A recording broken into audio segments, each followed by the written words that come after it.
there isn't really any good Web2 examples of it, but it's the idea of like just putting something out there and entrusting the power and the true sense of your community to, evolve what you do.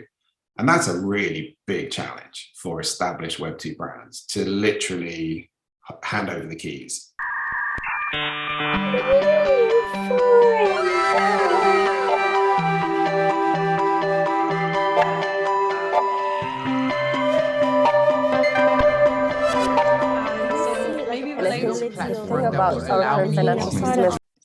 Hi everyone, we're always excited to bring you awesome and inspiring guests on our podcast. We're powered by NewCoin Foundation, focused on fostering the expansion of decentralized social applications, also known as Social 3.0, by forming an ecosystem and a community of visionaries, creators, and investors to spark conversations on the topics of crypto, the metaverse, NFT, and everything Web3. And in today's episode, we're super honored to have with us William Rowe, the founder of Protein and one of the leads of the Protein DAO, a community where people and ideas grow. We are excited and looking forward to be chatting with Will about Protein's definition of a good growth standard, aka Web3 B Corp, the Protein community, 100 Days a DAO, a Protein project over the last 100 days, building, experimenting, and evolving, what it means to create a mission-led decentralized community. Will will share some thoughts from their learnings as well as go-to community strategies and much more in this episode of NewForum. Hey Will, we're super excited to have you with us today.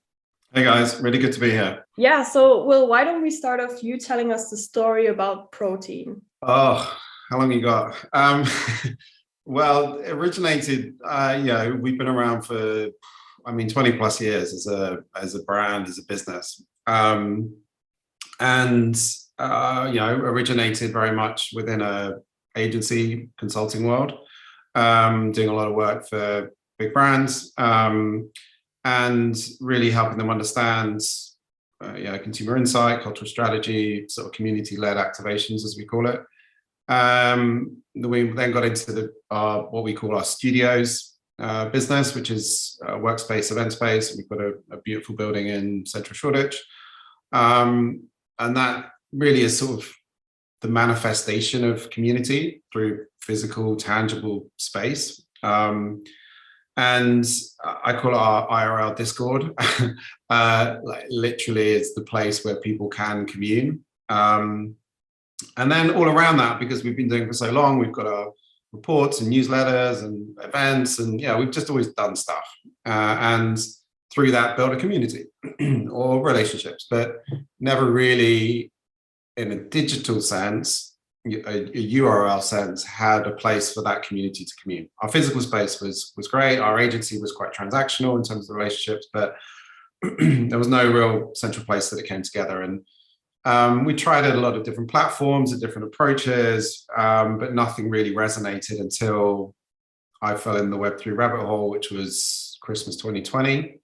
And that just answered so many questions, both in terms of decentralized ownership, a token layer within any kind of community interaction, incentivization, governance, but then also just on a broader level of just bringing vibes, right, and bringing a place where people can actually come together.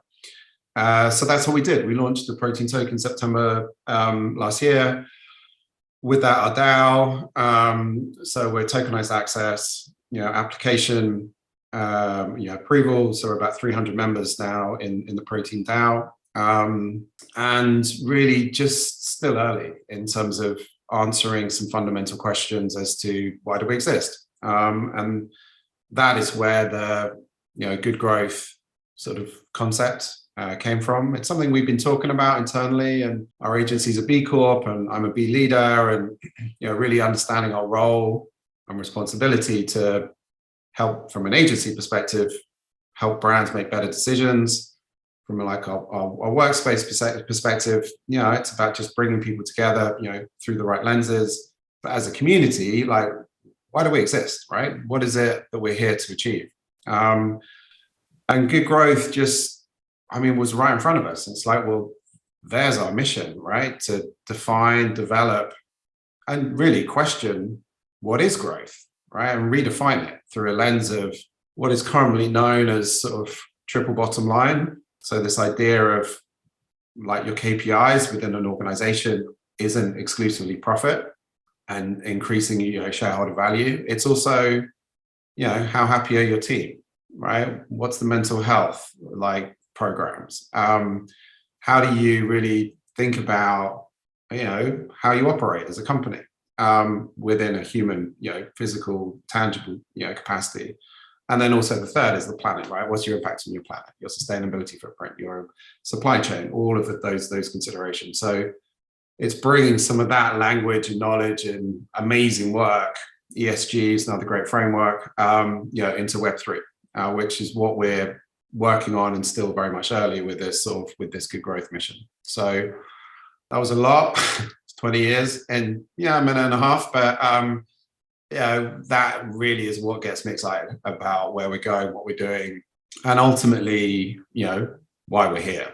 Because that, I think, is a key opportunity for Web3, is the utility, the application of the technology for good in the broader sense of impact or influence, or whichever way, whichever lens you want to use it for. I gotta say quickly, I really like the name. It reminds me of the gym, going to the gym and just growing like a muscle. It's good for you, protein. Yeah. Yeah, and like thinking about, okay, how can we grow? And I think that's a very beautiful, like kind of word for a brand, for like an agency or a brand or a DAO. Thanks. And also the design is really looks really vital. It has this like vital expression. I really like that.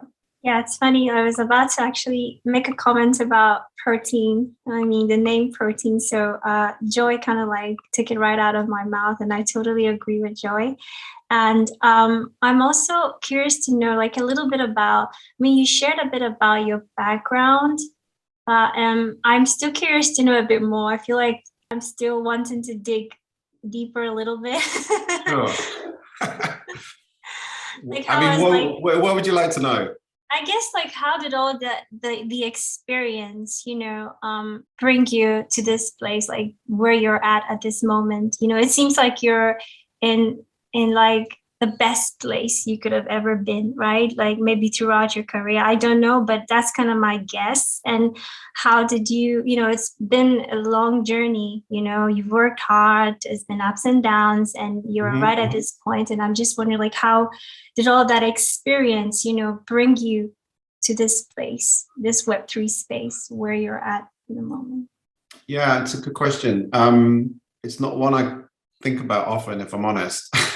I'm the optimist in the room, like looking ahead. I do reflect and look back, but I think maybe to answer your question in a slightly different way, that's just a mindset, and that's inherently embodied in being curious and asking questions. And I mean, what we do as an agency, right? We run consumer research. We help brands understand what's going on in the world or within particular subcultures or behavioral shifts, which is asking a load of questions. I mean, very specific questions to the right people in the right way.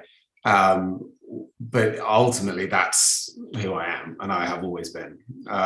So again, appreciate the recognition of my resilience, but it's something I've always done. It's just literally just like, what's next? And it's not like, some might disagree with the statement, the shiny new, which I've been known to be sort of drawn to, better and definitely worse. But and I guess to your point, that's where experience comes, right? It's just like, no, that's a terrible idea. And with that, an element of sort of recognition of your role, as we just chatted about removing CEO from my title, because I'm a founder, right? And that I feel a lot more comfortable with. I've always felt comfortable with, but what does bringing this into Web3, like what is a CEO, right? A chief executive officer. It's like, what is that? And I think, again, that's what really attracts me to, this new decentralized DAO, mindset. Yes, you still require, leadership, but, leadership manifests in a million different ways, and generally not in a top-down CEO type sort of structure. So I don't know, and I think that, again, and to your point, and I thank you for, it definitely feels like, we're having a good time. I mean, we are having a great time. It's hard, but it's fun. But we put a tweet out a while ago. It's like, we've been waiting 10 years for Web3. Actually, we've been waiting 20 years for Web3. And I'm old enough to remember Web 1.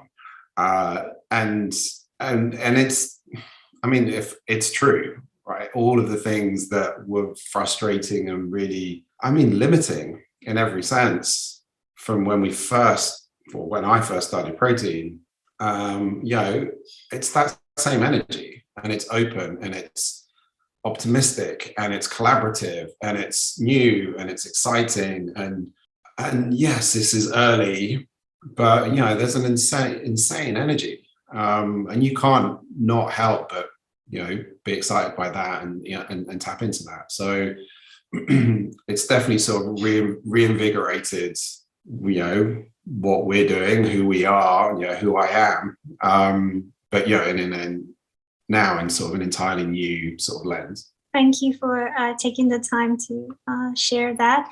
And you touched a bit on DAOs, like removing this title of CEO, and how even the word leadership, the definition of leadership has kind of evolved, in this space as well. So I'm curious to know, what do you think are some of the main benefits of a DAO in general, and how will DAOs compare to a brand? Yeah, we wrote a piece, which I recommend if you're interested to read, called 100 Days of DAO on our Miro, and it was, it's a journey, and getting to my point about a pretty seismic mental shift of unlearning, and that is the word.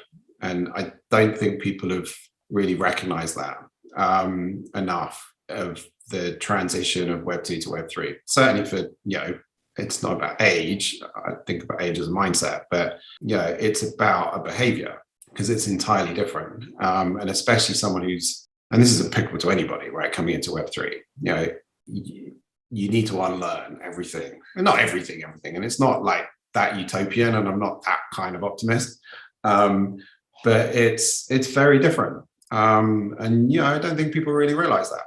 I'm generalizing, but on that fundamental. So coming to your point about DAOs, that is a fundamental difference. It's a decentralized autonomous organization, right? That's what it represents. Decision-making, governance, responsibilities, how the ways of working, and then, organization in terms of ownership, right? You have a vested, in the true sense of the word vested, and not every DAO has a token or, a store of value, but most do, in terms of even its definition of becoming a DAO. It has a treasury. But people are, you're creating your own economy, as, you guys do with NewCoin.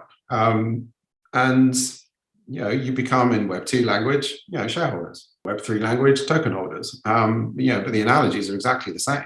So people have a vested interest in the success of the project. And that, of course, has happened before, right?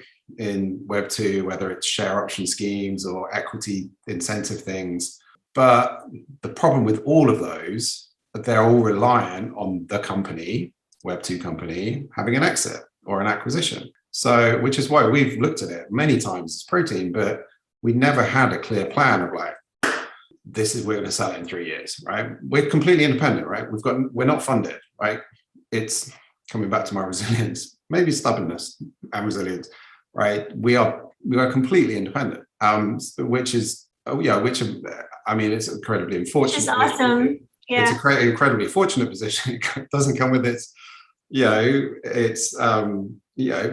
headaches, frustrations, but ultimately being in a position to be able to, have a liquid, in terms of liquidity, of store of value for your team, for your community, for your partner, for people who just work. It completely changes the dynamic of, why you exist. And this isn't about a bigger purpose. This is about how you operate, of creating environments and worlds that, people want to stay in and contribute to and add value to, because if they're adding value to this ecosystem, and this isn't about price go up, this is about recognizing value in terms of the contribution, the combined contribution that eventually will increase the price of the token. And again, that's, to me, that's not about an unlearning. That's just about like, oh, right, this is just new learning. So that fundamentally is what first attracted me to this new world. And we're still working it out, to be clear, right? We definitely haven't got the answers. We're just sort of asking a whole bunch of questions, and building as we go and sharing as we go. And again, coming back to sort of the Web 1 analogies, that's a great attribute that is, everybody's in it together, and like, let's work all these questions out together and see where we end up. I think you're speaking on so many things that, about unlearning in Web3 and how we kind of have to change our mindset. And I think that's so important, because a lot of brands right now face this difficulty of like how they're going to present themselves in like the digital space, or how am I going to incorporate all these tools, like you said, tokens. And I'm wondering, what are your thoughts on like your go-to community strategies and brand strategies that you say, okay, these are the things that a brand should do and should base their values on, and these are the things that you would completely scratch? Yeah, it's a really good point. And it's something that we've done through our agency business for years, is talking about community and alignment of values. And actually, it started like with influencer marketing, right? 5 years ago or so, when that came on the like marketing radar of a strategy. I'm old enough to remember it's called word of mouth marketing, right? Good PR, right? It's all the same thing. It's just a different way of defining it. And community, I mean, has always been there, right? It's advocates. It's people who just fucking love your brand, and they don't want you to pay them to talk about it. They just love what you do. And you can't own that.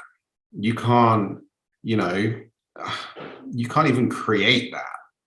Your role purely from a brand perspective. And let's not get into the question what is a brand. But let's define that for the context of this conversation of a big brand, right? A Nike or et cetera, rather than a startup. But they haven't got any ownership of it, and that's the hardest bit. That we consult, and we are now working in for a number of different brand projects on Web3 strategies, and that's still the hardest bit. It's like, well, we want to it's like talking about unlearning, right? To clients.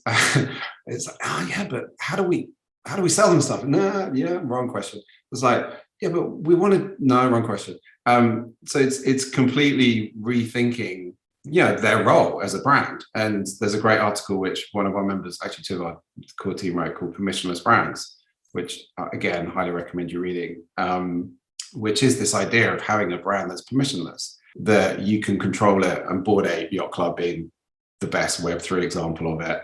There isn't really any good Web2 examples of it, but it's the idea of like just putting something out there and entrusting the power and the true sense of your community to evolve what you do.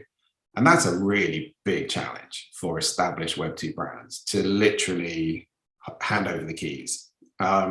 So the way around that, it's not even around that, through that, directly through the middle of that, is what you just mentioned. It's alignment of values. And that has never changed in any brand strategy, purpose-led. Like, who are you, right? As a brand, like, why do you exist? Like, what are you doing here? I mean, that's subjective statements, but and that's now, before it was a kind of a side thing, now it's the only thing.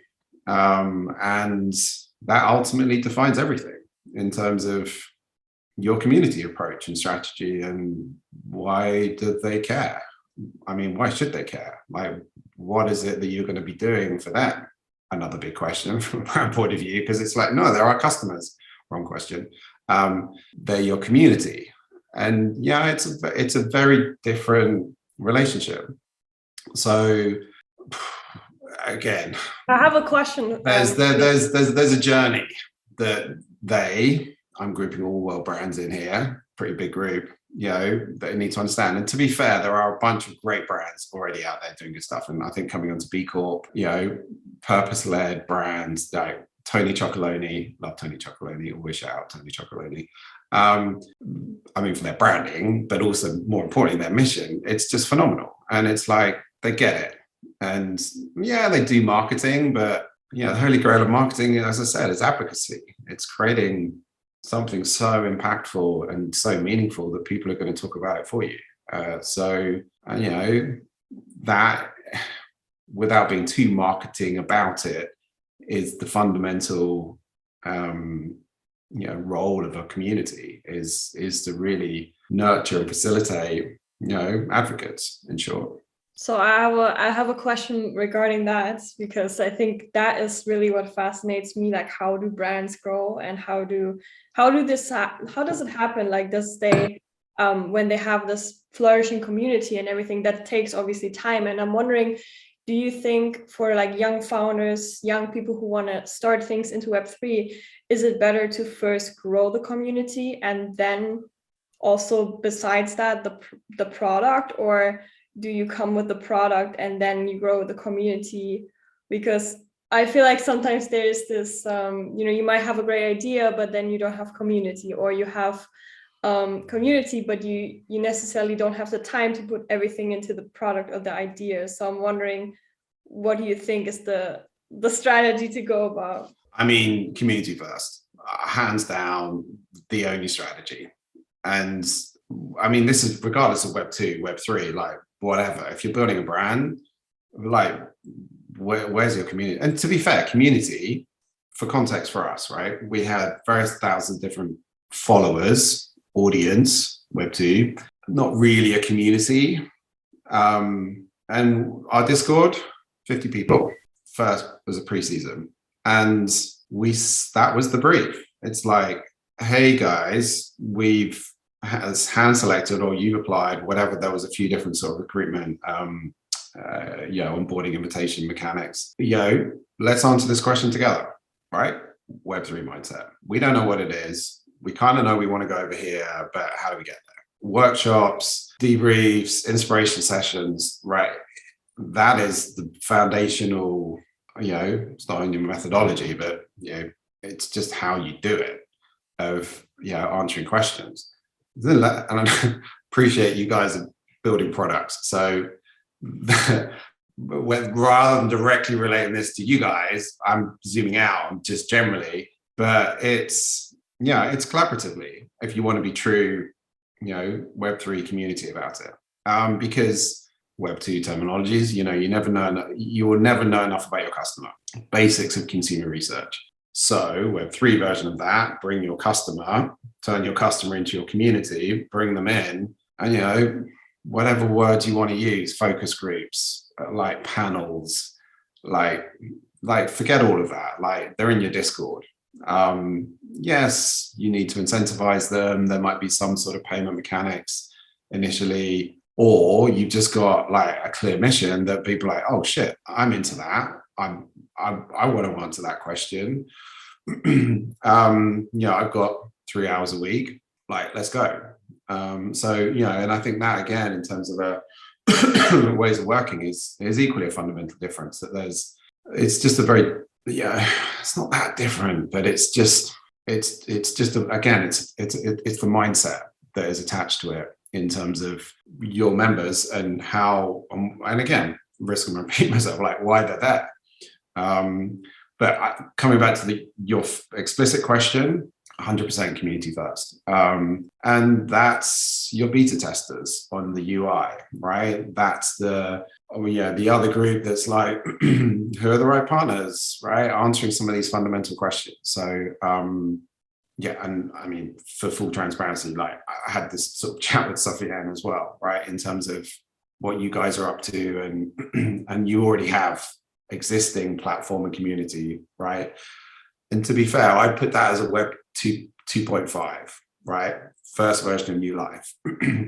Yes, it's Web 2 in terms of its mechanic and its set up, but it was definitely more than a normal Web 2, social platform.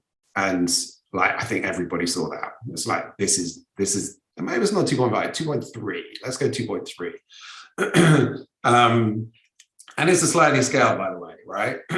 And there's definitely a few layers on, and then, the token comes in, and then and then it's, you guys are going 3.5. Is that a thing? We can make it a thing. But that's coming back. There's already knowledge. I'm coming back to like for New Life. You've already got loads of that, and I think it's really thinking about what that looks like from everything I've just said. Involvement, and and you've got the Telegram groups, and there's all those conversations. It's just how really you engage them. When we talk about community and Web3, I can't help but think of DAOs, and I feel like currently almost all the conversations we've been having has been like centered around DAOs. It's become really popular in the space, and I wanted to know like if you've had any thoughts or like experiences with DAO proposal and voting, and do you think categorizing proposals by, for example, like a topic area is necessary, or like do you have any tips for a successful community proposal? I feel like we touched kind of like a little bit on this, but if we could maybe go deeper, it would be great. Yeah, really important question, because it's the fundamental mechanic of a DAO success is how do you make decisions, which I think you don't really appreciate in a company Web 2, right?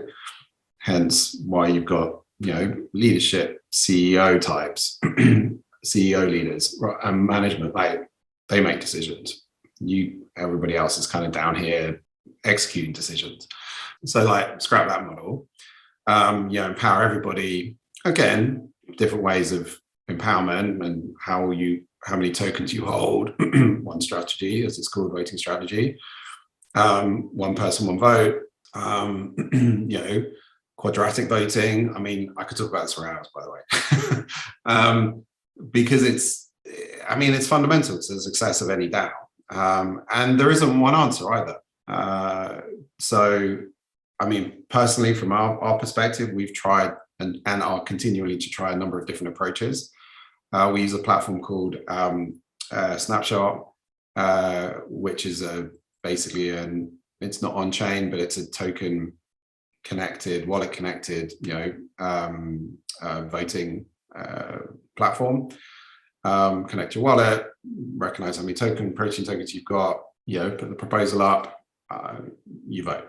Pretty straightforward. So, but equally, and the great thing about it, it's fully transparent. You can see who's voted, see all the different results as they come through, and off you go.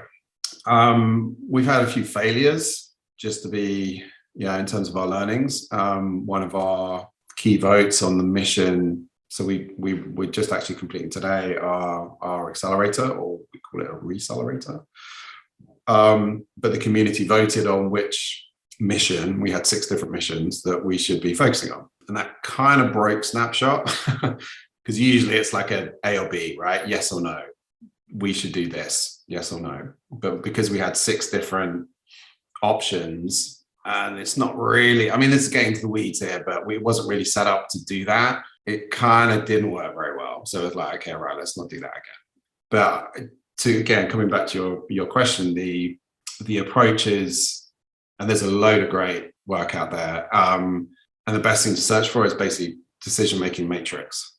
And we've built our own, which is, I guess, coming back to my analogy of a C-suite in terms of its role within a Web 2 company.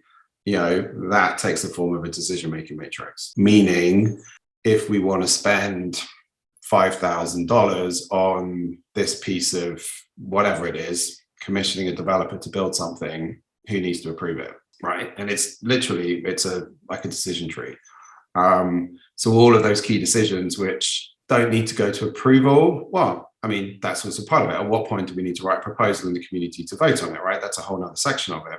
Anything below certain prices or certain impact, core team empowered to do that. Who's responsible, even within the core team, to like respond to this, help with this, answer this. So that, in terms of DAO governance, is it's a fundamental requirement in terms of a decision-making matrix. And again, there's loads of great stuff out there.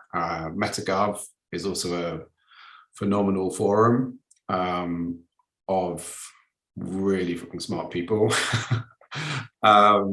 who ask this question. I mean, that's all they talk about. If you really want to go to the source of, how DAO decisions, it isn't DAO decisions, it is, I guess. That's how it's now manifesting in terms of DAO decisions. But this is just about organizational decision making.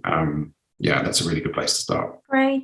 I'm actually thinking, so a lot of times we hear about, like within the DAO, there are community members, and then we have a core team, and then we have a steward, instigator.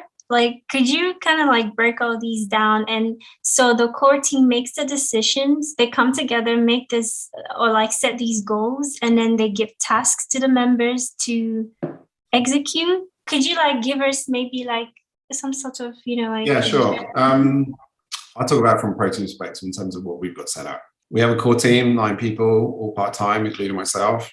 On the instigator piece, yes, I'm technically the instigator. It's a Web3 version of founder. There's another talk, there's a lot of, and just quickly before we get into the structures, but in terms of, it's relevant, right? It's progressive decentralization, which you'll also hear quite a lot. It's always got to start somewhere, right? Which is by definition a centralized person. But the ambition is for it to become progressively decentralized. And if you want to continue on that, I highly recommend looking up Nathan Schneider and his work on exit to community, which is the eventual destination of full decentralization. You exit as like IPO exit, Web2 analogy, but you exit to the community, i.e. you get to a point where the community is the ultimate owners. But coming back to your question about our structure, core team 9, we then have, we've got a nice, we call it an organism chart because, we're protein and like organism things, but I'm getting into like animate it so it like moves as well. But it's core team. Then we have what we call the Good Growth Council. Sounds a bit official, might need a better word than council, but they are a group of core contributors, advisors, trusted voices that ultimately are there to keep us as core team accountable. And again, that's not a new thing. It's but it feels like the right thing in terms of accountability. And then we have our members. And we have our founding members. This is just literally the roles we have set up on our Discord, like that first 50 or so that came in. But we don't necessarily recognize them any differently. They're just, they just have a slightly different role. But that's it. But coming back to decisions, the general, and this is again from Protein's perspective and, similar in some DAOs, but not exclusive to all DAOs. But the general thesis is that, the members, you as a core team are empowered to make decisions on behalf of the community. Coming back to the decision-making matrix, unless there are certain key decisions that affect the whole community that will need to go to vote. So, tiny example, we were just changing some of the server setups in terms of how we name stuff and how we organize stuff. And Denise, who's, member, runs our membership, we don't need to go to community votes for that. It's just like core team, emoji voting is a thing. Like literally, what do we think? Like there's yes or no. It's like ding, ding, ding. Okay, yes. Like literally, that's it. And so it's multiple layers of how those overall decisions work, but then bigger decisions, seasonal decisions. So this idea of seasons, which there's a bit of a debate about why they're called. They're called seasons because they generally tie in. They're about 3 months, like a calendar season. What I like about them is that it gives you like a near-term goal. Yes, you've got your long-term, ambitions, but it's sort of chunking that up into like, okay, it's a 3-month sprint, for want of a better analogy. All right, what are we going to do for the next 3 months? Like, what are we going to be focusing on to get from here to here? And yes, that all ties back into the bigger plans. So yeah, again, a few different layers to consider in terms of how you can structure. And again, I'm just saying that's what we do. Doesn't mean to say that that's what you should do, but that's generally sort of, or loosely, how teams are structured. I'm still curious about something when it comes to a DAO. So has there been any situation where perhaps the core team made a decision on something like a small decision, and maybe team members didn't agree with it, or like vice versa? And how did you resolve something like that? In our 100 Days of DAO, I can't remember what number it is, but it's like, not all proposals should pass with 100%. That's not necessarily a disagreement. That's just more about a proactive discussion. I mean, some do, most of us do, for reference, but I think it's just about creating the environment, for discussion. I think is first and foremost, super important. Again, for clarity, we actually have a discourse, not Discord, which is it's more like a traditional forum type format, like Reddit vibes, which people generally in DAO land separate the governance and the discussions around proposals out of Discord, because Discord's a total nightmare. It's like a bad Slack, but it is what it is, and we've got to go with what we've got. But specifically, when you talk about discussions and decision making, that's discourse, and there's a few different versions of it, but that's what we use. But your point on sort of disagreements, we haven't had any. There's definitely been some disagreements within the core team, like in a positive sense, right? In terms of challenging an idea or an approach, or what, I mean, as any good, and it's a really good exercise, right? To empower all members of the core team to be able to challenge anybody, and this is including me, right? Hence removing CEO from my title. Like, I'm a team member, right? I've actually got less protein tokens than most of the team, just to clarify, in my wallet, my voting power. I'm like a number 15 or something, but that's not the point. It's more about the discussion to help to inform these decisions. So that's definitely a thing, and it should be a thing, right? Because we're creating an entirely new thing, loads of different experiences coming in. So what I might think is a great idea, be like, that's a terrible idea, Will, and this is why. And it's like, oh yeah, you're entirely right. But in terms of your specific question about like core team and community, we haven't actually had like a real like run-in, so to speak, or a real genuine disagreement. And it will come, because it's the nature of running anything and moving forward. But I think it's also because we're really small, and we're still early, and people are still like, oh, this is so cool, and like, I love what you guys are doing. And so they're here already, they're like signed up, right, to our mission and where we're going and how we do it. And we haven't, also, to be fair, put anything controversial to them yet. I say yet. Hopefully nothing too controversial.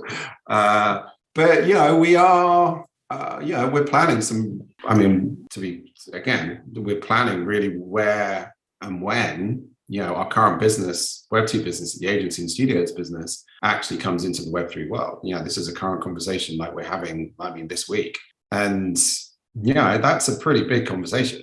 And because it affects a lot. So hopefully that won't be too, derailing for everybody. But we call it tough questions. We've got a tough questions channel in our Discord, which is like the community's place to like ask the elephant in the room questions, which are like open ones of like, why are we even here? Like, we're killing the planet using blockchain. One question. Or specifically within Protein, fundamental governance questions as how should we decide who's in the core team? And it's actually one of the most important channels in our Discord. of creating that space where members can come in and ask those questions. And as you would, or as you would hope, in any Web2 sort of organizations, but that just becomes really awkward. And you do that anonymously through the HR person. It's like, or like you just post it in the Discord and let's have a chat about it and like have it out in the open. So again, I covered a lot of ground there, but I think from a fundamentals point of view, it's creating a safe space, I think, is really my point, to have these open, tough question discussions, because nobody really knows the answer yet.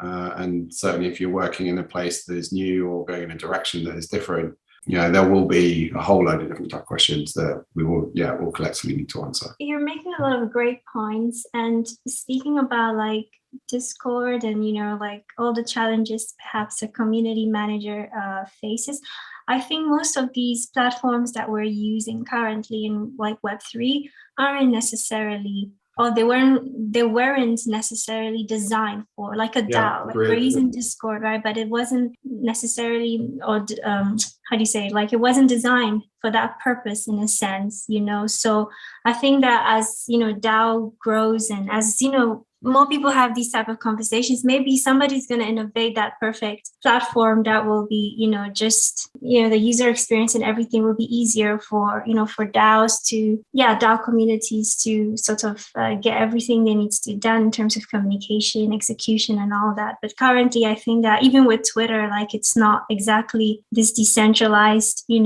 platform, but we're like claiming it as the Web3 space. So no. Well, Elon's just taken a new view on Twitter, right?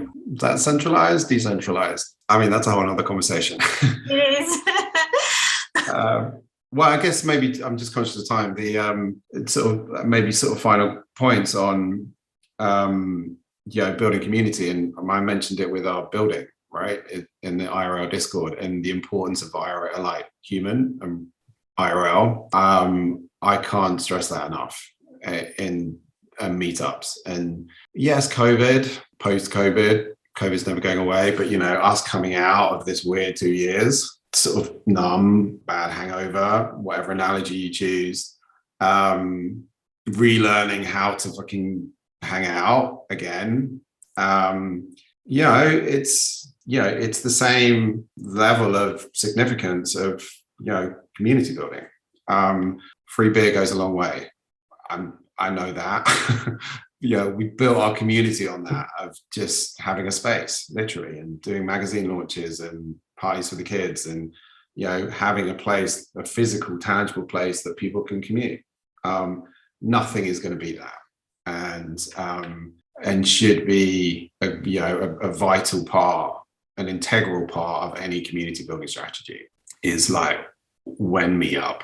And as you've seen, you might have seen, but if you're following the successes of the Web3 conference circuits or NFT NYC, I mean, that's a very different type of meetup for predominantly white male NFT holders. I'm generalizing, but it serves a purpose of literally what a community is, right? Bringing people together who share like-minded values, etc. So I don't know, personally speaking, and why our studio piece is so important. That is, as I said, a vital part of any sort of community, building approach. I love that idea. We need these kind of like coming together and brainstorming ideas. And I really appreciate like a good curated space for people to express their ideas and come together, and it opens up different doors. So I think that's a really good grounding for the community. 100%. So we would I think this has been an awesome chat with you, really insightful, informative, full of experience, expertise, and I don't even have any more words, but it's awesome. And very kind. And no, it's the truth. And we're curious to know what's to come in 5 years from now for Protein. That's the question. You saved it to last. I can't answer that question, I'm afraid. I mean, I can't go 5 years. Might be able to go 3, maybe 2. I'll take that. Yeah, I mean, it's, as I said, we've launched our token.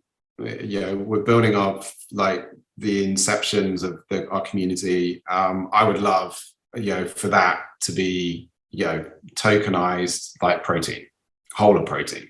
So that's really, to me, like a 3-year plan. So there's a way of going to our space and the tokenized. I mean, there's easy applications in terms of tokenized access to events, bringing tokens into the real world. That's already a thing. And as well as like the eternal economies of workspaces and meeting room bookings and renting desks and things like that. Our agencies, that's already underway. We're already, as I said, got this Web3 basically sub-DAO that we work with our community on brand projects that come through agency. And that's only going to get bigger and more, important. As a key part of our role as community is around, giving opportunities for our members to earn. Obviously through a good growth lens in terms of what the project is, what its impact is.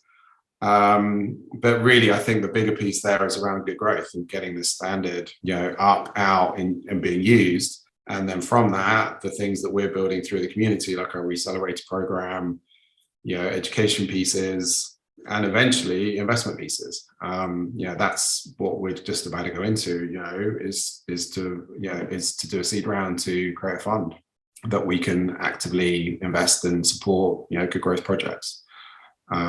So there's quite a lot, but I think totally achievable in the next sort of 3 years or so. That's awesome. Thank you so much, Will. This was great, as I said earlier on. And we would, I'm sure our community members would love to know where they can find you, follow you, to check out all the projects that Protein is working on. Sure. Yeah, I'm not really in like socials, like personally, but do follow Protein at Protein on Twitter, Instagram, and sign up to our newsletter on Substack, our monthly supplement, protein.substack. But the main site is protein.xyz. So hit that up, have a look around. And if you're interested, do apply to join. We run onboarding every couple of weeks. So always looking for new members. Thank you, Will. It was such an no problem. This was great episode. And thank you everyone who tuned in today. If you guys want to get more involved also in our community, make sure to follow us on Twitter and IG. We are NewCoin and NewForum. And we are excited to always bring you inspiring guests, and make sure to also get into our Telegram group. We're going to leave all the links down below, and don't forget to like and subscribe, and we will see you in the next episode of NewForum.